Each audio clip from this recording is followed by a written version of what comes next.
Willie, parang awa mo na. Mahiya-hiya ka naman.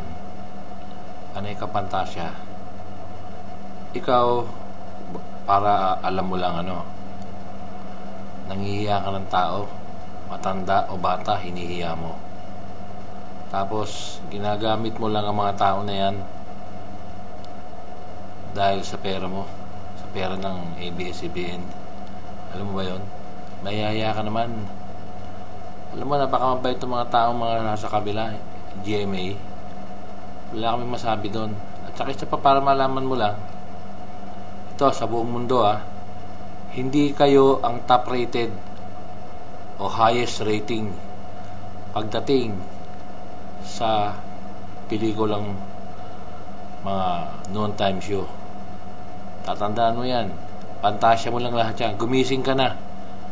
Ang hilig mo manghiya ng tao. Alam mo, pamakin ko pa yung hinaya mo dun. Ang kapal ng mukha mo.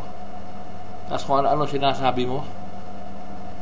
Alam mo, sa totoo lang, marami kayo pakakain ng bigas.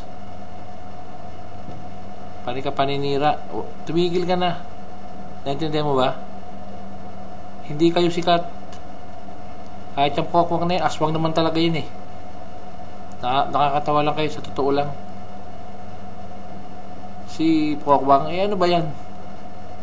Dapat kay Pokwang magtinto na lang yan ng mani niya sa labas. At tuloy ang daming namatay niya sa inyo eh.